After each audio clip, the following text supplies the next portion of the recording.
Hello YouTube, LJ Draco here. I'm sorry that I look all kind of weird. It's just come out of the shower. It is currently like 6 a.m. I have not slept all night. The minute Dawnstar's live stream ended, I decided to watch Raiders of the Lost Ark. So I would just explain two things. One, I will not be going through cast, and two, I will not be going through the story, just because everyone already knows this movie. Everyone already knows the story. Everyone already knows the cast. This is just going to be purely a review, but I think everyone wanted to know more than the story and the characters was my opinion on the movie, my thoughts and opinions on this movie. So that's what you're going to get.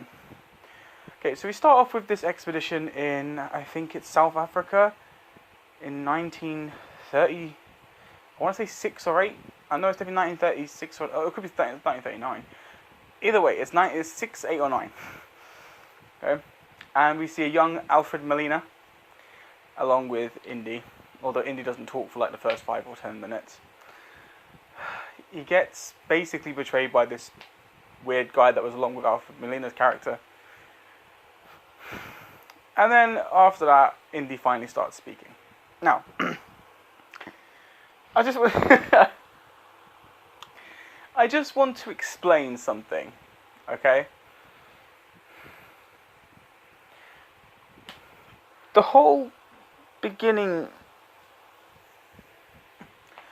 the quest for the golden monkey thing, and then the big boulder, and then the French guy, is it Bollock or Belloc? Is it Belloc?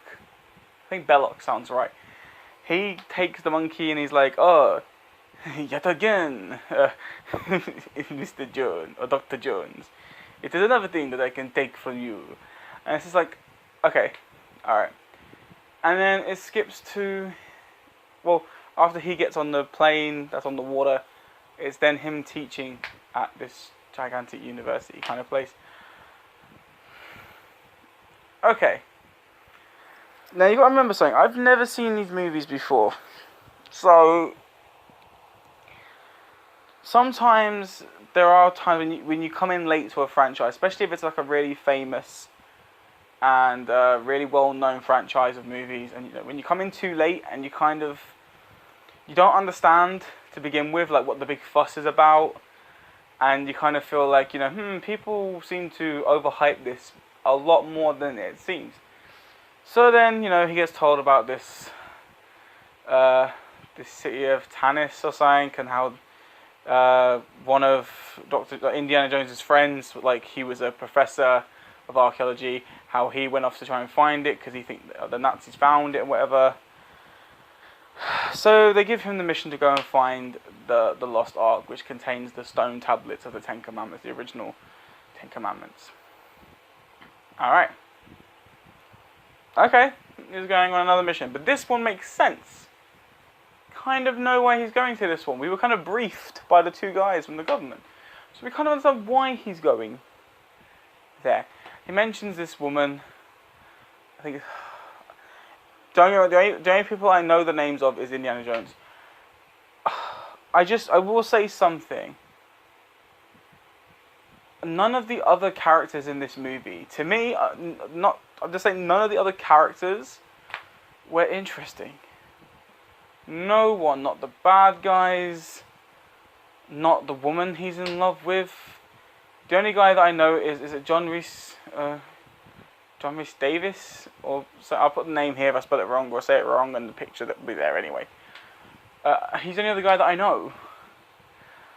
But all the other characters are so dull. They seem like basic actors.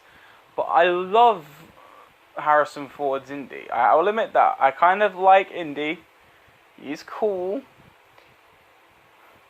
The dweeby professor that's got some kick to him, I'll allow that. That's pretty cool. He goes to find this woman that he was talking about, who he hasn't seen in 10 years, and he wants to find the top of this spear because it's meant to help with direct sunlight. It's meant to pinpoint where the Ark is on this little map of the city, of the lost city. All this stuff, and it turns out she was like hiding it. Now, I said I wasn't going to do a synopsis of the story, so I'm technically not. I'm just giving little bits and what I thought of these little bits. And then that's kind of where we get introduced to the Nazi characters. And you go, oh my god. I want to say who he looks like. This guy here. The Nazi with the black coat and the black fedora looks like him. And I was like, oh, it's not him. And he kept saying Fraulein. And so for some reason I wanted to hit him every time he said that. I did laugh like a bitch when he picked up the the medallion. He's outside going, he dunks his hand in the snow. Loved it. Loved it. It's brilliant.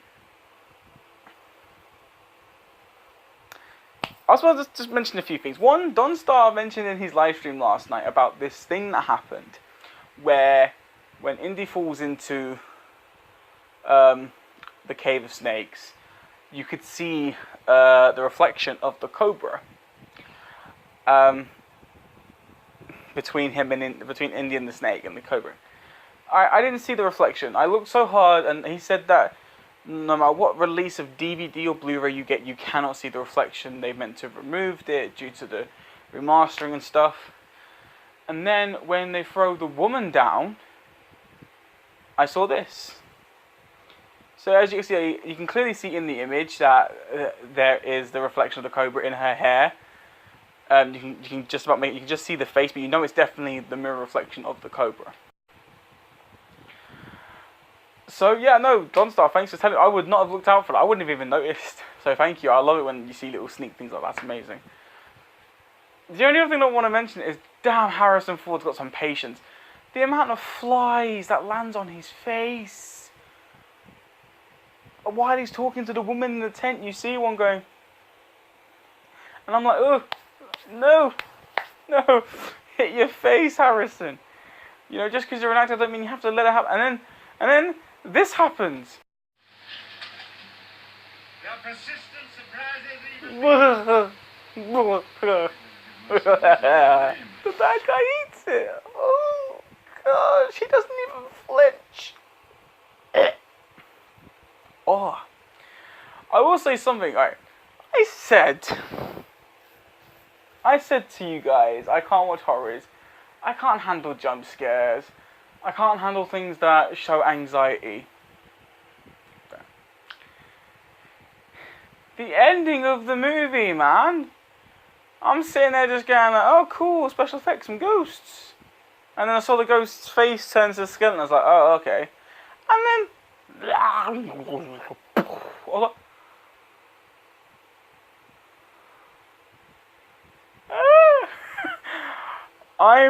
my heart can't handle movies that go from 0 to 100. Pan's Labyrinth, I cannot stand that movie. It seemed all innocent until they found the farmer and the farmer's dad. And then for some reason the general just grabs the gun and starts caving in the man's face. I'm like that's anxiety right there. Scared the shit. I had my light off. It was like 3, 4 in the morning. It was still dark out. I've got dark red curtains, so they block out the majority of the light. I'm sitting there like, like what the frick? But it was kind of, you could tell. See, now Harrison's acting is brilliant, but the woman, don't look into the light. I'm trying. So, your eyes are opening as you're saying that. You clearly ain't trying. Okay, so I just want to talk bits and pieces about the film. And the clips that I showed are ones I've recorded. So I'm sorry the quality wasn't great for them, or was for that one clip anyway. And I'm sorry that the picture quality. I was taking them off my phone as I was watching, but it's also just to prove that I was watching the movie. Just wanted to prove I was watching the movie. Yes, because I have never seen Indiana Jones, but there was one scene that I saw that I remembered my mum showing me when I was younger. Only one scene, which is where the guy's standing in the town with the sword. I was like, ah, I remember that. And that was it. The rest of it's gone. The poor monkey. Oh, the poor monkey. I know he was working for the evil team, but man, I like the monkey. Oh, and what the... Okay, I know obviously the girl's fine, but man, trying to make it out like she had died in the first half an hour of the movie. What the fudge? Really? Really? I was just like, oh, what? Really? We get introduced to a character that's meant to be a part of the story. And then it's like, oh, they must have switched the barrels. Oh, fucking too right, they must have switched the barrels. How would she have got there? But, okay, so, here's the moment you guys have all been waiting for. Here's the moment of truth about my opinions of the actual movie. Do I think I turned up too late to this to still think that these might be the best franchise in the world? Yes, I'm sorry. I do enjoy this movie. I did actually really enjoy it, and you'll see how much I enjoyed it in a minute. But I think I've waited way too long to feel the fun and adventure. Plus, don't forget, we've had so many movies that are kind of similar to this throughout the years that now when you watch the original version of it, it's just kind of like, oh, well, I've seen this modified. And even though all the I'm going to admit, not all the modifications are good in the future. Not all the films that's like it are better. But I've watched stuff like National Treasure and the Librarian trilogy, which I love the Librarian trilogy. They're not even as famous, but I love... So, I think I may have joined this franchise a bit too late to kind of go like, oh, this is one of the best ever thought of movies. But I do appreciate filmmaking. I appreciate actors and the quality that they can give. I appreciate story writing and I appreciate effort. This was still a really fun, really enjoyable movie. One of the best that I've seen in a very long time. So I'm going to rate this movie an A. It doesn't get the plus because I can't see myself sticking this on every month or two. This looks like a movie that you can just watch, I think, every couple of months. Like when you just want to do you know when you just get those weeks where you just kind of go, I want to watch a franchise. So you kind of you're looking for the first of that series and you kind of go, oh, okay. You put it in, you start from the beginning. It's like one of those. Like when you look at the collection, you kind of go, yeah, I want to do that franchise. So, yeah, I rate it an A because it was a really enjoyable, really interesting movie. Other than the beginning not making any sense, there was no need for him to go for the quest for the monkey. It had no interest. That confused me because I had no idea why they were there. Other than to get this golden monkey, and then he didn't get the golden monkey. So, in my eyes, if you had just started the movie off from the university part upwards, you could have added a bit more into that story after that, and it probably would have made a bit more sense.